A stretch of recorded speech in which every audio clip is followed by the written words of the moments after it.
जय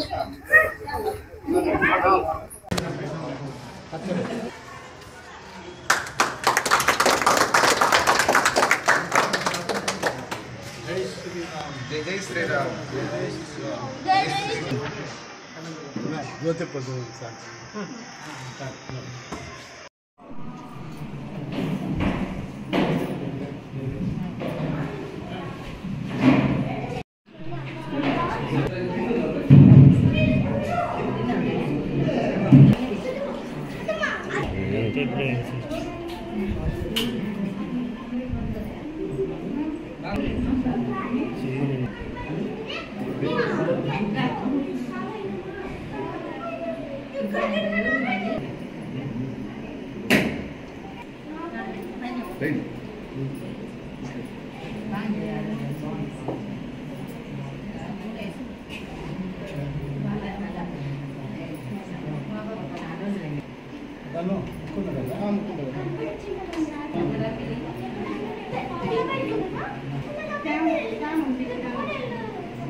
बाबू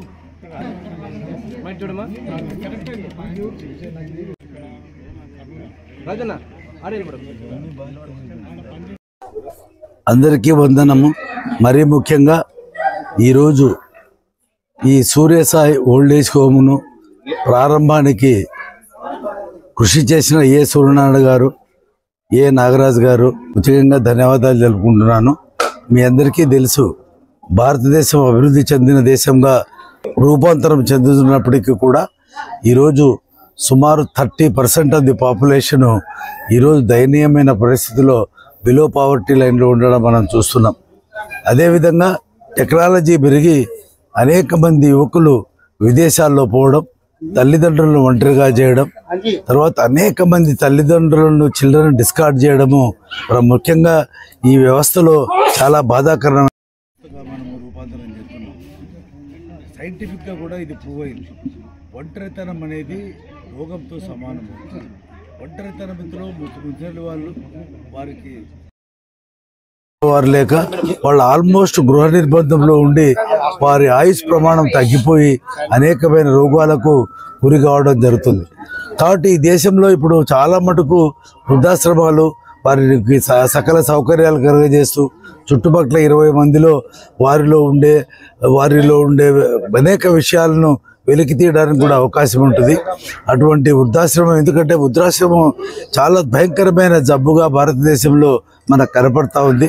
సో వృద్ధుల విషయంలో తగిన అనేకమైన సంపదలు ఉన్నప్పటికీ కూడా, సంపదలు డబ్బు కొరత లేకుండా పని మనుషులు పెట్టుకునేది ఉన్నప్పటికీ కూడా నియర్ అండ్ డియర్ దగ్గర లేకపోవడం, వృద్ధులను అత్యంత సేవాభావంతో అత్యంత శ్రద్ధతో వికాసం కలగజేయాలని, వీలైతే మీ ఇంటి ముందర స్థలం ఉంది ఫిజికల్గా కూడా వారికి నడిపించడము, చిన్నపాటి వ్యాయామాలు చేయడము, ఈ ప్రదేశంలోనే అది అట్లా ఏర్పాట్లు చేసి వారి జీవితము సుఖ సంతోషాలతో ప్రశాంతంగా కలిగేటట్లు మంచి వాతావరణం ఉంది జీవించడానికి మార్గాన్ని కలుగజేస్తారని ఆశిస్తూ మరొక్కసారి సూర్యనారాయణ గారికి, నాగరాజు గారికి, రాఘవేంద్రరాజు గారికి సూర్యనారాయణ గారికి, వారి కుమారుడు, వాళ్ళ కుమార్తె, అల్లుడు, వాళ్ళ తమ్ముడు నాగరాజు అందరికీ కూడా నమస్సుమాంజలు. నిజంగా ఈరోజు చాలా శుభదినము. ఇటువంటి వృద్ధాశ్రమాలు అనంతపురంలో ఇప్పటికే ఉన్నాయి, కానీ ఒక వినూత్న పద్ధతిలో కేవలం సేవాభావంతో సొంత డబ్బు వెచ్చించి ఒక పవిత్రమైన కార్యక్రమం చేయాలని నిర్ణయించుకోవడం నిజంగా వాళ్ళందరినీ అభినందిస్తున్నాం.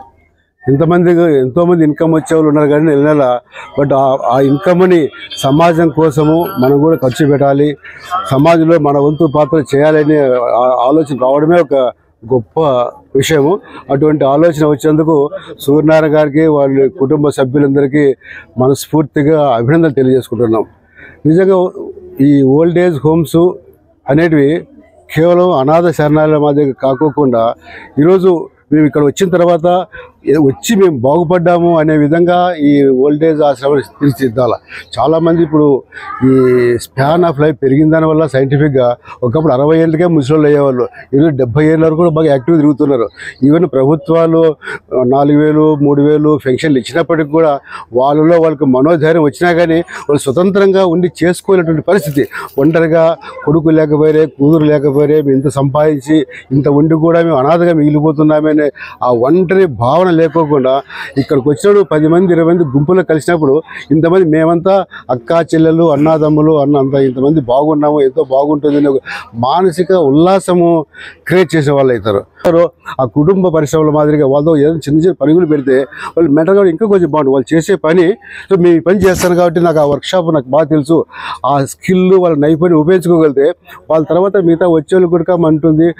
ఏమన్నా వాళ్ళు తయారు చేసిన వస్తువులు కానీ మార్కెట్లో అమ్ముకుంటే ఆ డబ్బుతో కూడా ఇంకా వృద్ధాశ్రమాన్ని కూడా డెవలప్ చేసుకునే అవకాశం ఉంటుంది. మనమంతా సమాజానికి ఎంతో మేలు చేసే వాళ్ళం అవుతాం. అటువంటి కార్యక్రమం చేపట్టినటువంటి సూర్యనారాయణ గారికి, వాళ్ళ కుటుంబ సభ్యులకు అందరికీ కూడా మనసారా అభినందిస్తూ, ఆటోమేటిక్గా వాళ్ళు వచ్చి బర్త్డే కానీ మ్యారేజ్ డే కానీ ఇక్కడే వచ్చి వాళ్ళకి ఆ రోజు భోజనాలకు, బట్టలకు, వస్త్రాలు కల్పించిపోతే ఇది ఇంకా బాగుంటుంది.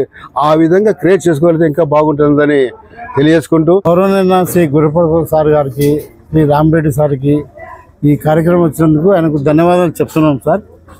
మేము మా కుటుంబం నెలకి 80,000 ఖర్చు పెట్టి 60,000 కానీ 70,000 ఫ్రీగా మేము అందరికీ భోజనము సదుపాయం కల్పించేసి బిల్డింగ్ కూడా అరేంజ్మెంట్ చేస్తున్నాము. మా సొంత ఖర్చులతో చేస్తున్నాం సార్. అన్ని కులాల వారు కూడా రావచ్చు. మాకు బీదవాళ్ళు ఏం మాకు డబ్బులు ఇవ్వాల్సిన అవసరం లేదు, ఫ్రీగా మేము వాళ్ళకు సర్వీస్ చేయాలని సంకల్పించినాం సార్. మాకు ఉద్దేశం వచ్చింది. షిరిడీ పోయినప్పుడు మేము అనుకున్నాం సార్, ఏదో ఇది ఒక కార్యక్రమం చేయాలనే ఉద్దేశంతో మేము అనంతపూర్లో పెట్టాలని చెప్పేసి మా అన్న కొడుకు కొద్దిగా నడుపుతున్నాడు సార్. దీన్ని కొద్దిగా సెక్రటరీగా ఉన్నాడు బాబాయి, మా అల్లుడు ట్రెజరరు, మా కూతురు సాఫ్ట్వేర్ ఇంజనీరు. మేమందరం ఆలోచన చేసుకొని ప్రజలకు ఏదైనా చేయాలా వృద్ధులకు అనే మంచి సంకల్పంతో ఇక్కడ బిల్డింగ్కు 16,000 రూపాయలు రెంట్ కడుతున్నాం సార్. ప్లస్ అందరికి వాళ్ళకి అన్నీ అరేంజ్ చేస్తూ వాళ్ళకు కనపరుస్తున్నాం సార్. ఈ సేవా కార్యక్రమం చేయాలని మేము ఎప్పటి నుంచో ఆలోచన చేస్తున్నాం సార్. సార్ వాళ్ళు వచ్చి మాకు చాలా కోఆపరేషన్ చేస్తున్నారు, రామరెడ్డి సారు మరియు గురుప్రసాద్ సార్ గారు. మీరు ఎవరైనా కానీ ఏదైనా చేయాలనుకుంటే మాకు మ్యారేజ్ కూడా ఇక్కడ చేసుకోవచ్చు. మీరు ఏదైనా అమౌంట్ ఇస్తే వృద్ధులకు మేమే ఫుడ్ అంతా అరేంజ్ చేస్తాము. ఎక్కడనో 1,000 ఖర్చు పెట్టే బదులు వృద్ధుల మధ్యలో మీరు చేసుకుంటే మీకు ఎంతో పుణ్యం వస్తుంది. కాబట్టి మ్యారేజ్ డే కానీ, డెత్ డేలు కానీ, బర్త్డేలు కానీ మా ఆశ్రమంలో మీరు చేసుకోవచ్చు సార్.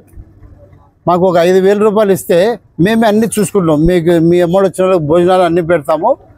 మేమందరికి మీకు పూజ కూడా చేసి మీ పేట పూజ కూడా చేస్తాం సార్. ప్రజలు ఎవరైనా ఉంటే కదా మా ఆశ్రమానికి వచ్చేసి స్వీకరించమని కోరుతున్నాం సార్. గౌరవనీయులైన వేదిక అలంకరించినటువంటి మా బారు ప్రెసిడెంట్ గారు గురుప్రసాద్ సార్ గారికి, అలాగే రామరెడ్డి అన్న గారికి, అలాగే సూర్యనారాయణ గారికి, ప్రతి ఒక్కరికి నా యొక్క నమస్సుమాంజలి. మనం ఇలాంటి వృద్ధాశ్రమాలు స్థాపించినప్పుడు సంతోషపడాలో బాధపడాలో అర్థం కావడం లేదు. మనమైతే నిజంగా ఇలాంటి వృద్ధాశ్రమాలు స్థాపించకూడదనే కోరుకోవాలి. ఎందుకంటే మన భారతదేశం ముందు నుంచి కుటుంబ వ్యవస్థ, కుటుంబానికి మనం ఎంతో ఇంపార్టెన్స్ ఇచ్చినటువంటి మనము ఈరోజు ఇలాంటి వృద్ధాశ్రమాలు వస్తున్నాయంటే చాలా బాధపడవలసినటువంటి ఆవశ్యకత ఎంతైనా ఉందని చెప్పి నేను చెప్తున్నాను. అందరూ కలిసిమెలిసి ఉంటేనే చాలా బాగుంటుంది. కానీ ఇప్పుడున్నటువంటి పరిస్థితుల్లో మరి అలాంటి ఇది లేకున్నప్పుడు ఇంత మంచి వృద్ధాశ్రమాలు నిర్మించి ప్రజలకు సేవ చేయాలని వీళ్ళ యొక్క దృక్పథాన్ని ప్రతి ఒక్కరు కూడా అభినందించాలని చెప్పి తెలియజేస్తూ, నేను నా బిడ్డ బర్త్డే జూన్ 14 ఉంది, ఫస్ట్ తన బర్త్డే ఇక్కడే చేస్తా అని చెప్పేసి నేను ఈ సభాముఖంగా తెలియజేస్తున్నాను. Thank you.